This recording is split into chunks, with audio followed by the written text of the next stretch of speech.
Rise up!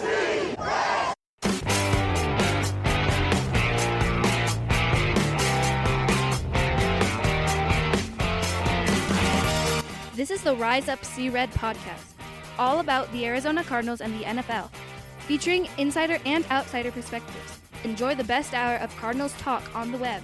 Now here are your hosts, Jess Root and Seth Cox.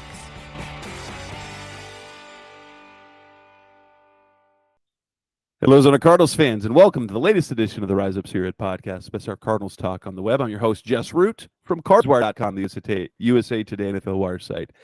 And with me for our regular Tuesday night show, we're now on our regular schedule where we react a couple of days after the Cardinals have played. I've got Seth Cox, my co-host from RevengeOfTheBirds.com, SB Nation's Arizona Cardinals site, and we're on episode 587. We proved to be pretty dang smart about how things would go down in this game. And the Cardinals, they go into Buffalo, they're competitive, and they look great, and then they look bad, and then they lose a close game 34-28 after they had a 17-3 first half lead. And in this game, we're going to talk about the good, we're going to talk about the bad, we're going to talk about what needs to change. But I will say this, that sometimes it pains us to be right in terms of what the Cardinals do, because we both nailed all the betting things. So we, hit the over. Bills are going to win, but the Cardinals are going to cover, and they cover the 6.5, losing by 6. And if you guys heard my preview show with Nick Wooten last week, I totally predicted how the game would go. I thought they would come out and punch them in the mouth and then fade late, because the Bills would get their act together and ultimately come away with a win. And that proved to be just that, right, Seth? And we hit on a few other bets. The Matt Prater prop on the kicking prop, Greg Dortch's, although the Greg Dortch bet ended up by the end of the week, they ratcheted it down to 2.5 and made it negative odds. So instead of going with over 3.5 or like plus 130, it ended up being over 2.5 or minus 130, but he still quite surpassed that. And the only thing both of us kind of took a bath on were the running backs, because neither James Cook nor James Conner hit 75 yards. Yeah, and it was interesting that they struggled to run the ball, but at the same time, we saw, like you said, Matt Prater, Greg Dortch, Prater, your anytime touchdown for Josh Allen cashed in for sure.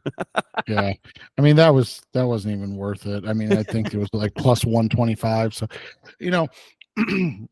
it's one of those situations where you watch this game and you saw the script unfolding right as the half was coming, because it was, everybody's like, I can't believe they blew a 17-3 lead, and it's like, really? You can't believe that a defense that couldn't get a stop got lucky on a turnover, on a fumble, that they couldn't stop somebody right before the half and then right after the half. Like, I get it was 17-3, but you have to understand the Cardinals didn't have a possession after it turned 17-3. So 17-3, the Bills got the next two possessions and it was tied. So it was basically the Cardinals had to, beat the Bills twice. They beat them in the first half, then they had to beat them in the second half, because it came out right after the second half started at 0-0, right? And that was the unfortunate part, is that the script was written perfectly, that they got the ball with too much time left in the first half. And let's be honest, you can't run the clock down at that juncture of the game. Like, there's no 4-minute offense, so they don't get the ball going into, before halftime. You have to, at some point, have a defense that stands up and says, nope, not happening. And we knew that was unlikely for this group. And that's how it played out. And, yeah, and it's one of those situations where, 17-3 seems like a really fun narrative. And it was the score. I mean, it was absolutely the score. But again, it was 17-3, and then the Cardinals offense never saw the ball again until it was 17-7. 15. Well, I guess technically they got the ball and put they had to knee, kneel down. but like they never got the ball again. And I just don't think people realize like that's not a sustainable way to do things, right? Like that was Right. just the unfortunate reality of it. And to have an offense that scores touchdowns on every play, it makes it really, really difficult to have success, because it just is one of those situations where if that happens, it's really hard to be a good team, right? Yes. Yeah. But let's focus on the good. So let's start with the good. And you have to and didn't it feel like at the beginning of this felt like the Tennessee game, right? At the beginning, just without the 5 sacks by Chandler Jones. But we're not focusing on the negative. We're focused on the positive. What did we see in the first half offensively? We saw an offense that was multiple, that was, dangerous, that you could get production from lots of players. Kyler made plays.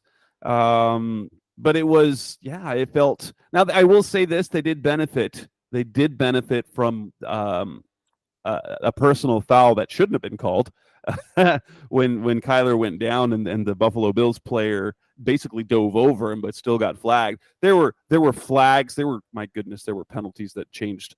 Basically, I think I counted there were 4 officiating decisions that kind of changed how the game went. One that was in favor of 3 that were actually in favor of the Bills. Actually, all 4 of them. No, one favored the Cardinals, and there was that one, and the other 3 were favored the Bills, and that was the Zaven Collins roughing the passer, like what in the world, and then the 2 non-calls at the very end of the game against Greg Dortch. Not that Greg Dortch was ever going to draw pass interference penalties like that, but I mean, the offense was like what we saw at the end of last year, because they completely controlled the clock. They completely controlled it. It was. You look at their time of possession and what they did really well last year when the offense was humming, even when they had some success with Josh Dobbs, is that they had long sustained drives that ended with points and lasted a long time. So their first 3 possessions, it went touchdown, field goal, touchdown. They went 13 plays, 10 plays, 13 plays, 7:13 time of possession, 5:27, 7:07 time of possession. That is, I mean, you can't ask for much more than that offensively, can you? And Kyler Murray was efficient. The run game was there, even though James Conner was contained, but you really kind of had production from all over, right? Yeah, and you had a lot of opportunities at more production, and there were some issues late in the game that we saw, but you had to be excited for how things started. I think the reality became that this team has the weapons and the ability to, like you said, be multiple and do things in different ways. The problem started to creep in late, and that's okay, right? But for the most part, I mean, I think you had James Conner with 83 total yards from scrimmage, right? Not ideal that only 50 were rushing, but 83 total yards from scrimmage. You had Greg Dortch with 6 receptions. You had Trey McBride with 5 receptions. So you had guys that were in positions to make plays. And Kyler Murray was very efficient with the ball, and that was good. It's just, at the end of the day, the reality is that the best player on the field made plays that the Cardinals couldn't stop, right? Yeah. And that's where it really comes down to with all of that, is that when the best player on the field is on the other team and they have the ball in their hands, it typically turns out to be bad, and that's kind of what happened. But you have to look at, like you said, the net positives. I mean, they had opportunities. They were better against penalties. They were 7 of 13 on third down conversions. The hard They part had was 0 offensive penalties, which is that was impressive. The hard part was and I could be completely remembering this, but I think they had like an 18 to 12, right around there, time of possession lead. In the first half, it was more than 2-1. It was 20 minutes and 6 seconds to like 9 minutes and 9 minutes and 54 seconds in the first half. Yeah, so they had that's right. So it was huge. They lost the time of possession. They did. That is one thing. It was definitely a tale of two halves. Other positives, obviously, the fact that they battled back. That kickoff return by DJ Dallas.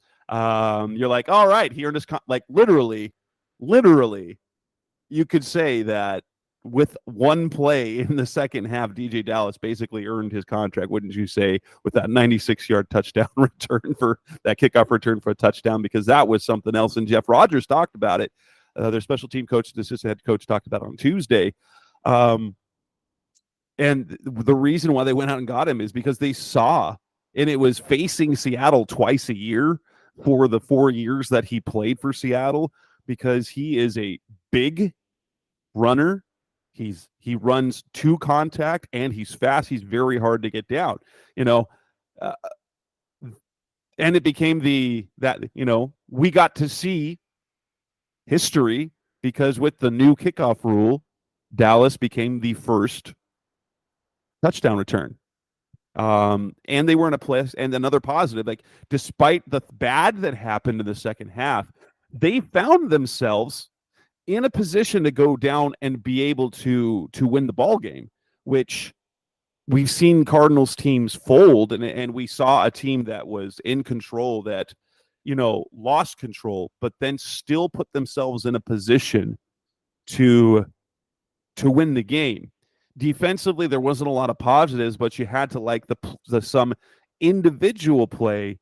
Zaven Collins looked fantastic, with stolen a sack, and Mac Wilson looked fantastic. If you had to look at like individuals that played well, both of them defensively looked great. Zaven playing from that, he had 9 tackles, should have had a sack, and 10 tackles. Mac Wilson was all over the place, knocked the ball down, had a quarterback hit, but at least if you're looking from a production standpoint on defense, there wasn't a lot to get excited about except for those 2 players. They were both really good. Yeah, and you mentioned DJ Dallas. I don't want to take anything away. Man, he looks slow on that back half of that run, right? Like, you're like, is he going to get there? Is he going to get there? He's a big dude. He is, and that's kind of what I was expecting more, is like kind of a thudder, but great play. He made it work out really well. So that was fun to see. I was a little surprised about the lack of snaps for Trey Benson. I know Amari DiMercato is really kind of the pseudo third down back when they actually take James off the field, right? Yeah, it is like if you look at a traditional, if you've watched the NFL for a long time, in that West Coast scheme, and if you go back to early 2000s, the 90s, every team had a passing down back. Like if it's clear pass, he's your guy. That's Amari DiMercato, because not only can he catch passes, but it's mostly because of pass protection.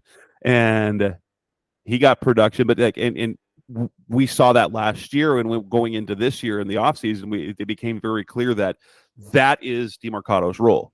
And Benson is the spell guy. And you might see a little more but you always see NFL games go like when you have a workhorse, runner like a James Conner or a lead back, you will come in, in the second quarter, and then you will suddenly have just a drive for the other back. So that way the starter gets an entire series off, And then after that, it's kind of spelling throughout the game. But it's always goes workhorse, workhorse, workhorse, and then randomly one drive somewhere in the first half is the other guy. By the way, if you ever sim Madden games, that is exactly how Madden games do it as well. There'll be just a random drive where the starting running back isn't in the game. Right, and that's how it goes. So it was interesting to see that, but I think we have to mention Paris too, right? Oh my gosh, he was so good. He looks great on the left side. He played extremely well against a good Bills pass rush. We won't mention the other side. We'll just well, because we're talking about the good. We are talking about the good. And well, honestly, the offensive line, outside of one position was really pretty good. Yeah, it was not bad, but the one was so glaringly bad that it became an issue. But yeah, I mean, I thought overall there were some real positive things to come out of this game, and I thought we saw that this team has some things, especially on the offensive side of the ball, that will eventually help them get to where they want to be. But oh man, I want to mention one more thing positive before we go to the bad. I thought Zaven Collins played really well. He got screwed on a phantom call, but I thought he's probably their best run defender on that front. I thought he was excellent in coverage, and I thought he showed a little more as a pass rusher, and that all of that is kind of what we wanted to see, right? Like just a little bit more of everything, and we saw it, and that was good because from there it didn't go so well. That's what I say. Zaven and Mac had good games on defense, and then Kaiser White is solid, but yeah, that's unfortunately now we move to the bad. But ultimately, like, this was a team that we thought could go in and compete, and they did. They punched Buffalo in the mouth. Offensively, they proved they have something, and even with concerns we're going to talk about in the next segment. But defensively, they just didn't have an answer and ultimately faltered. But that said, to do that on the road against that team gives you some optimism for the next few games. And with that, coming up next on the Rise of Sierra podcast, special our Cardinals talk on the web, let's move on to talk about the not so good. So we're going to focus on the bad in this segment. That's coming up next on Rise of Sierra. We're back on the Rise of Sierra podcast, special our Cardinals talk on the web, now talking about the Cardinals-Bills, the bad. And I mean, really it just comes down to this. The Cardinals had no answer for Josh Allen. They did okay with James Cook in terms of the running game, although he did end up having over 100 yards of total offense between his 3 catches for 32 yards and his 71 rushing yards. But in terms of the run game, James Cook was contained 3.7 yards per carry. Basically, this was the Josh Allen show. Guys made plays, but this was really kind of like Josh Allen being Josh Allen when they took away Stephon Diggs and Gabe Davis is gone, and it became all right. This is the Josh Allen show, and my goodness, the Cardinals honestly had no answer for him. Yeah, and we were worried about that, kind of assumed that's how the thing would go. And you look at it, and there was a lot of issues, and I think a lot of those issues came up in key clutch situations. 3rd and 11, and you get the first drive of the third quarter, you get a 3rd and 11. You're feeling positive about that, and they complete a 25-yard pass to James Cook. That's again not ideal. Then you get them in 3rd and 10, and they complete a touchdown pass. All right. Well, let's just you get that, you get them off the field. You have obviously the fumble from Kyler. It's like, all right, defense, you need to come out and make a play, and it was like they couldn't ever. Well, and that's like in the first half they built that lead. But they didn't build that lead because they were good defensively.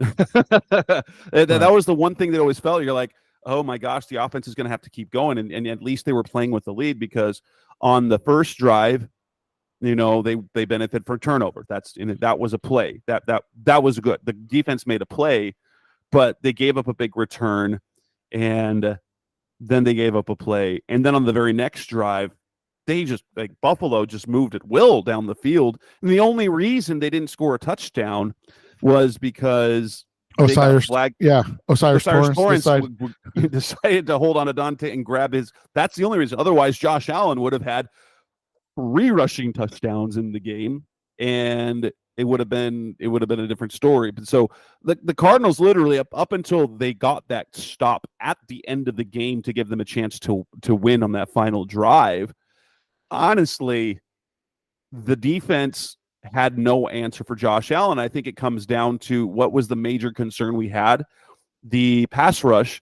And the PFF came out, and their tackles were a perfect 31 for 31 on pass blocking in terms of wins. Well, except for the BS, except for the one that wasn't, because but you take away the penalty, but like they were 100%, aside from the Zaven Collins play, which was deemed a penalty, there was no one on the edge that beat a tackle one-on-one. Well, so Jess, let's go through this real quick. Okay, I mean, and it's quick. We don't even have to. First drive, they never had a third down. Okay, they fumbled on 1st and 10, but they never had a third down.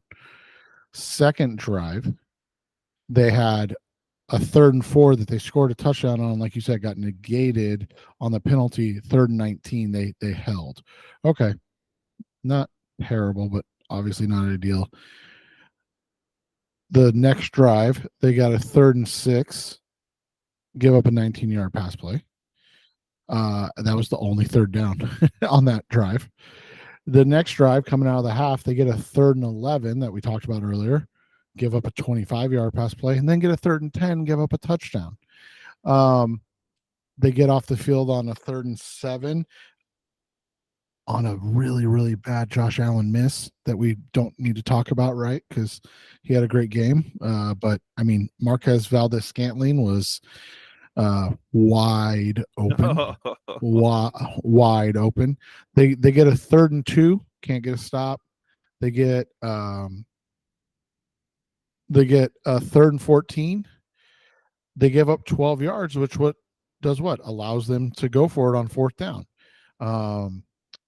And so that was kind of, and then they finally got a stop on 3rd and 6 late in the 4th quarter that allowed them a chance to kind of get back in the game. But like, when you're talking about a couple of situations in there, one that, they only forced 9 third downs all game. 9. Yeah, like you look at their percentage, it's good, but it's not good. So 3 of 9, solid. But you also, like, if you want to get a kind of a truer look at it, is that they were 3 of 9 on 3rd down, but the Bills were 2 for 2. So it really is 5 out of 11, which is far less impressive as a defense. Because while you have to win on first and 2nd down too, because otherwise, when you have a Josh Allen, you get to 4th and 1, 4th and 2. Guess what they're just going to do? They're just going to have the ball in his hands, and they're going to get the first down. 6 red zone trips, 6 of them. That's not good. You can't let the team get in the red zone 6 times. No, and that's what the issue becomes, right? This is just a defense that it can be bend but don't break, but it can't be bend and break. Like you got to have something. You have to make plays somewhere. And I mean, the conversation is like, Buddha didn't look good. No, Buddha missed a couple. Yeah, Buddha missed some tackles, which is unfortunate. He missed 3 tackles, in fact, and they were big tackles, right? Like it wasn't like they were not to say that tackling Josh Allen in the open field is an easy thing to do, because it is not. That's the only one I'm not super upset about. It's the other 2 where you're like, you're flying to the ball and you just don't wrap up. I mean, that's like basic, fundamental Yeah, and football that's very, stuff. very not Buddha as well. And then we kind of hinted at it, and we do have to at least acknowledge it. But I mean, whew, Kelvin. I mean, it was not a pretty day at the office for Kelvin Beachum, right? Like, he only played. He didn't play the whole game because obviously Jonah Williams is the starter. But Williams got hurt on the last play of the first quarter. So right. So he played 39 snaps and he gave up 3 sacks.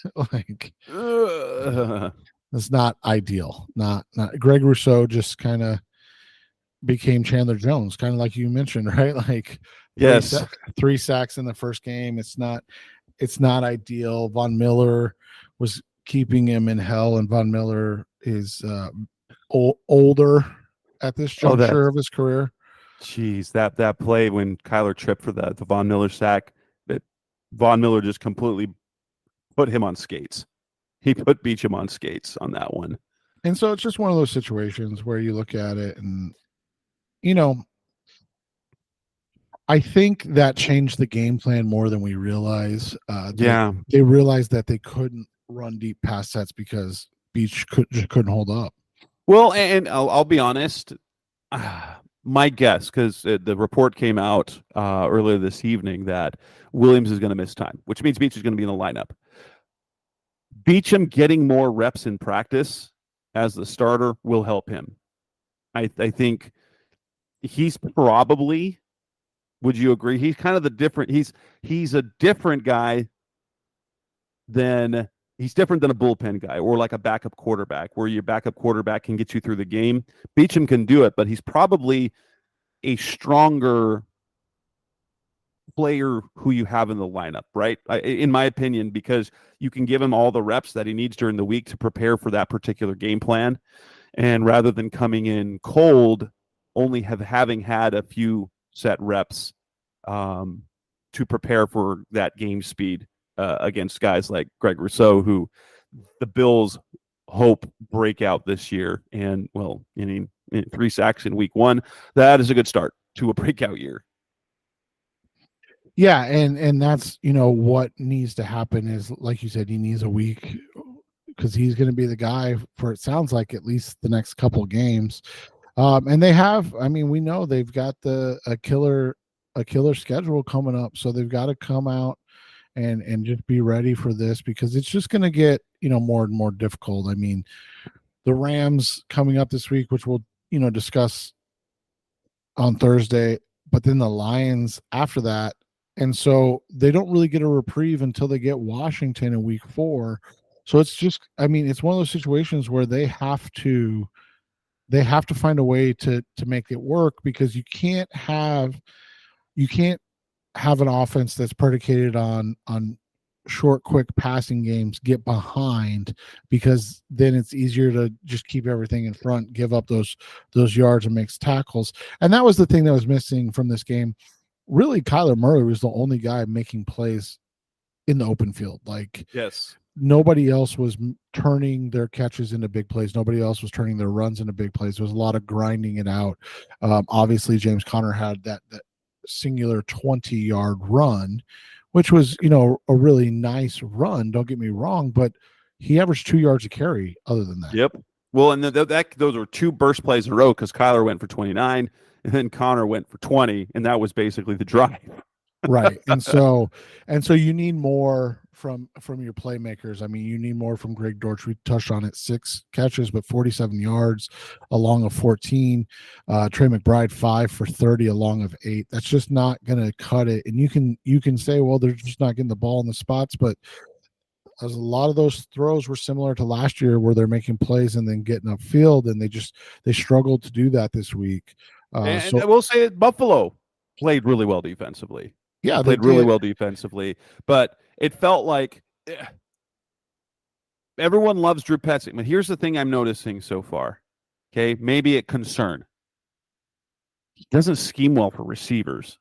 He really doesn't. And it's one of those situations that you look at it and it's like, is it the scheme or is it that he's just not putting that there's just not the cohesion that there needs to be yet? Maybe, but like last year that worked out well because they weren't getting anything from the receiver position anyway, and because Hollywood was hurt much of the year. Well, and and there were two big drops, and I mean even Trey McBride's drop on that screenplay. I mean those were, I know that's a screen, but there was nobody around him if he catches the ball, and it wasn't like it was it was just a mental lapse. The throw to Michael Wilson was probably Kyler Murray's best throw of the day. Oh my gosh, that was beautiful. Oh, I will say this: the throw to Dortch down at the end of the game was also a beautiful throw. That throw was, could you have imagined? Could you have imagined if Dortch had hauled that in? Just the heart attack for all the Bills fans. Right. If he completes that catch down there and they go in to win that game, that throw, but yeah, bad, like the officiating. The officiating was questionable in that game for a few plays, but yeah. It's something I have to note that this is shout out to Diego, and he was so pissed. Like that built up defensive line was atrocious against the run. Like James Cook was contained, but if you look at the defensive line, well, we shouldn't go that far. The nose tackles were fine. Roy Lopez and Karis Ponga were not bad, but everybody else was really bad to, let's be honest, awful. I mean, it was they just had holes. and Lopez and Tonga played 38 snaps combined. So they played basically half the snaps combined. Those can't be your best interior defensive lineman. Like that cannot happen. And every other Justin Jones, disappointing. 43 snaps, 2 tackles. Yeah, Bilal Nichols was worse. I mean, Bilal Nichols was shut out, man. Like you can't play a whole game and not make a play. That's not ideal. LJ Collier was the same. Yeah, because he played 22 snaps, had nothing. Yeah, and so that's why. Again, this is not a shot at Lopez and Tonga. We like them, but they are what they are. They cannot be your best defensive lineman. If they're your best, if they are your best defensive lineman in a game, you're losing that game. Like every single time. Which they 100% did. And it's every single time. Like there's not even a question about it. If they're the two best down linemen, you have lost that game.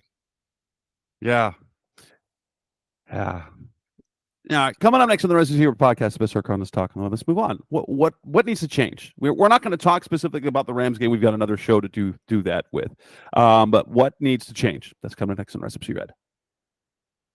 Back on the Rise of Sierra podcast, best hour of Cardinals talk on the web. Now talking about what we need to see change. I think the first half you didn't really need to see anything change offensively. However, the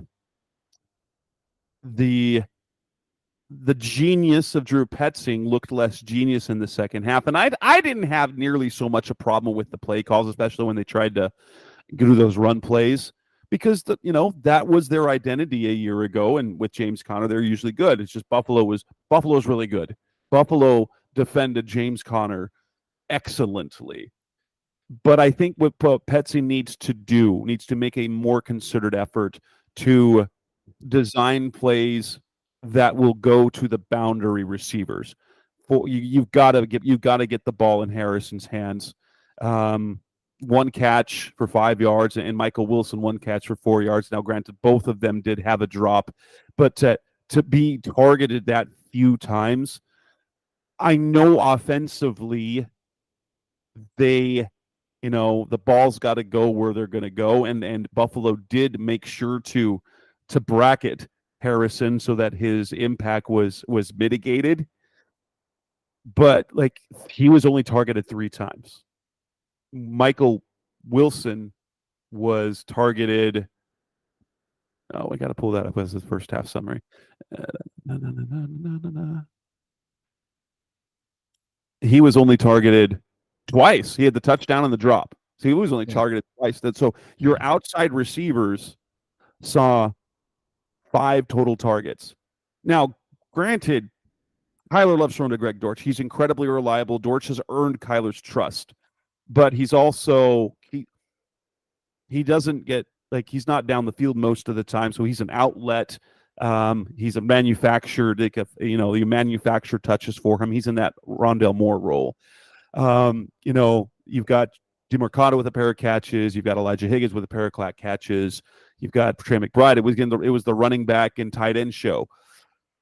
I don't know if this is just the way teams are defending the Cardinals, but it feels like Petsy needs to make a more concerted effort to put pressure on the boundaries so that what happens last week, which is where things got very tight. They started loading the box in the second half, and they just couldn't do things offensively. And one thing that will help with that, instead of making all your plays in the first half to your tight ends and running backs, you've got to challenge them on the boundaries. Yeah, and that's the biggest thing that needs to come from this, is that this team needs to have more explosive plays. The clock draining isn't bad, and we understand. Jess and I specifically understand that this team doesn't have a defense that can hold up. So draining the clock is the best defense. That being said, they need desperately to have people that can make and create big plays. And I don't know if it was that Kyler just didn't feel comfortable going to Marvin after the drop. I mean, he went right back to him, right? Like immediately, and then never again. But I will say this: there was no way for him to throw the ball to Marv. That he was wide open, but there wasn't an opportunity for him to make that throw because, one, you don't expect to see that coming. He wasn't that open that early.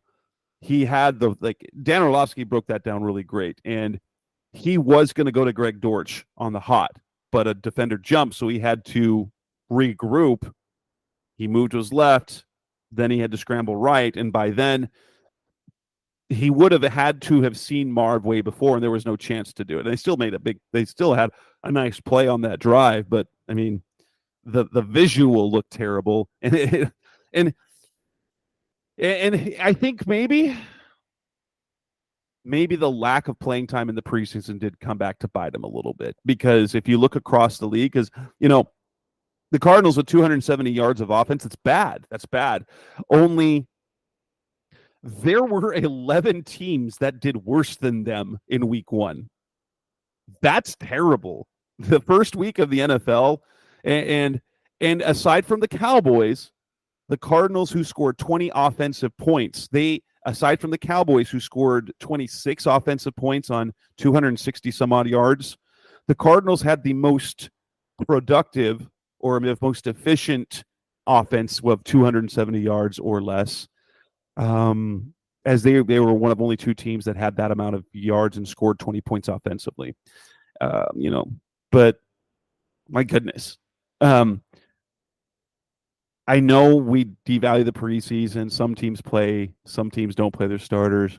I think that, how things went in the second half might have been impacted by the fact of the lack of game reps that they have. So they did their script really well. When they were on schedule, great.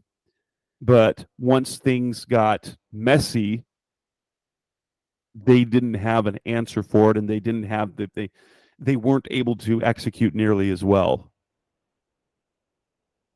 Yeah, and it's one of those situations where, we've lamented the fact that they didn't get any reps in the preseason together.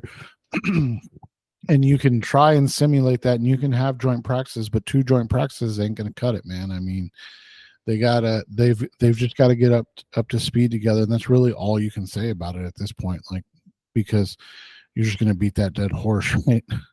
Yeah. And then obviously defensively, they need they need their defensive line to be not atrocious. Okay, they need to be not atrocious, and they need the edge guys to win a few one-on-ones as opposed to none. Right, exactly. Like they've got to get anything from their defensive line, because at that point it doesn't matter who your corners are. It just genuinely doesn't matter. You can't cover like that. Like, so we can lament the pass coverage as much as we want, and again, Sean Murphy Bunting, Garrett Williams, Starling Thomas, they didn't have good days by any means, but at the end of the day, they also didn't have terrible days. No, they just got little help. You know who did not play particularly well in coverage that I was a little disappointed was Jalen Thompson. Had a rough day in coverage. He just didn't seem like he was himself, and I think it was him that got beat on that the Khalil Shakir touchdown, wasn't it? Yes, it was. Yeah, and it's like, dude, you're a better player than that. Come on, give us a little something. Yeah, it's interesting to see how that happened. I watching road games is hard because I when I'm going to be at the stadium for the Rams game is how the playing time went. I want to see how they deployed because I'll have to go on to NFL Plus and watch some of the all 22 because the who they had playing, because Max Milton got a few play. Keitrell Clark played some. Owen Pappo played some. Chris Barnstead played some.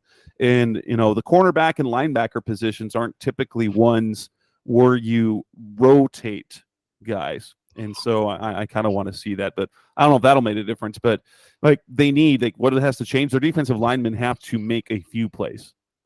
Defensive linemen, they're not volume tackle guys, but you can't get shut out.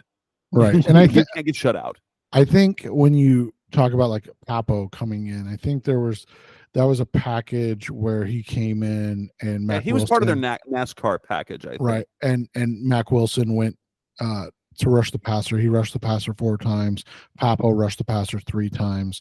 So and then he dropped into coverage 8 times. So I think that was his work, is that he came in and, got some reps as a blitzer and then some reps as, going into coverage.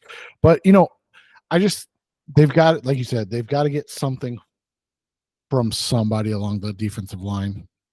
Again, no shot at Lopez or Tonga, but they flat out just can't be your best defensive lineman. They just they can't do it. They have to just be the sack was nice, don't get me wrong, but you take away that sack, if they did everything else in that game, you're like, they had a good game, and that's all you need from them. But they can't be your best defensive lineman, and especially when you just paid $20+ million for those guys right. to make an impact. I'd like to see, and I talked about the bound, but Tyler has been really good within the scheme and taking care of the football and going to but I do wish that this offense, and you talked about the explosive plays, I wish that the passing game pushed more. Yeah, and that's what I said. They gotta take some shots. They've got to trust their guys outside to make plays. And if they don't, then one, obviously that's disappointing with Marvin, but 2, then you have to start looking at how you can fix it, because you can't not take the shots, but also be like, well, they're not creating big plays. It's like, no, you got to take the shots and see. I mean, that. Well, you also have to you have to have the intermediate shots too, which they're not doing enough or not being open enough. Is a lot of their plays come on check downs and short throws, which is that's part of the NFL. That's totally fine, and if you can do that, that's where they move the ball. But I think if you look at, say, Arizona's offense versus San Francisco, what does San Francisco do really, really, really well? Is they make plays in the 10 to 20 yard range in the passing game. That's what makes it really dynamic. Yeah. You get the checkdowns too, but then you're making plays. You get, they don't have to be big chunk plays. You're getting medium chunk plays. So you're not having to go 5 and 6 yards a shot, which you can move down the field, but you get a 13, you get a 15 in the passing game, and it only feels like they were getting those on chunk runs, or on catches, or on like DeMarcado's his outlet throw that he took for 24 yards. Right. And they did have, to your point, and I agree 100%, but they did on 2 of his 7 attempts of 10 plus yards, those were the drops, right? So that is true. He was 1 for 7 with 2 drops, and those 2 drops probably would have turned into big chunk plays. And that's where the problem persists, right? They've got to find a way to consistently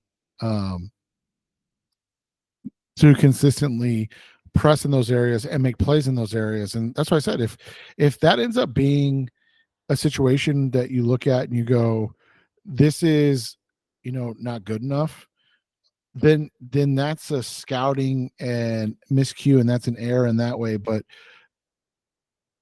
for the most part, you have the ability to push the ball down the field. You just have to do it. And if you're not doing it, then the questions need to start. Is that a scheme? Like you said, is that a scheme thing? Is that a talent thing? Or, what is it? And I know people are going to be like, well, it's Kyler, he's afraid. Well, no, Kyler was literally the best deep ball passer in 2020 and the first part of 2021. Like the best intermediate and deep ball thrower in the NFL.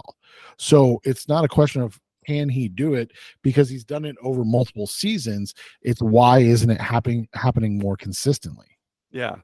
Looking at some of these, their biggest plays. Their biggest plays were guys taking something. So there was the 29-yard scramble. There was the 24-yard pass to DeMarcado, but that wasn't a deep throw. That was an outlet that he ran with. There is a short pass to James Conner that he turned into a big play. There was the 20-yard run. There was another scramble. There was a short pass that Dortch made into a 14-yard play. There was another scramble. The 12-yard play was a short pass to Dortch. That every play that they had of 10 yards or more was either a run, a scramble, or a yard after the catch on a short pass, which those are important, but it's not the same as having an intermediate pass game. And so, yeah, they're exactly that. Other than that, what needs to change? Finishing a game. Yeah, yes, it'd be fantastic. They just and make yes. That's basically comes down to that, is that they need more stops early. They got one stop when they needed to, but they like last year, they started strong and would fade often, and we can't wait to see that. We're going to talk about the Rams game because the Cardinals have a great opportunity to get a win this week against a Rams team that is reeling from a loss, and 2, they are so banged up offensively. Puka Nacua, almost their entire starting offensive line is injured. So yeah, and we'll see with that. But anything else of note that we need to get off that we mentioned before we get out of here? No, I think it's just one of those things. We want to see this team, play a complete game on offense, get some stops on defense, and finally win a game. Yeah, and that would be get the monkey off their back. So, that way they don't, 0-3 going into week 4. Yeah, just let's pick up a win. And we'll talk about that game on Thursday. So with that, we'll wrap up this edition of the Rise Up Spirit podcast, Best of Cardinals Talk on the Web. This is episode 587. We will have at least 2 more shows the rest of the week. I do have a preview lined up with Cam DeSilva from the Rams Wire. Seth and I will also record. So you'll have the preview show that with Cam that will come on Thursday. We'll record Thursday night. That will drop on Friday, and we'll see what Howard does. In the meantime, he did the one post-game one this past weekend. That's Seth Cox. I'm Jess Rue. This is the Rise Up Spirit podcast. Thanks for listening. As always, we'll be back again soon. Thanks for listening to the latest edition of the Rise Up See Red podcast. Listen to previous episodes and subscribe to the show on Apple Podcasts, Stitcher Radio, Audioboom, or many other podcast platforms so shows are delivered directly to your mobile device. Please give the show a 5-star rating and always support the sponsors who support the show. We'll be back soon for the best hour of Cardinals talk on the web. Rise up, Red Sea, be Red, See Red, and of course, Rise up, See Red.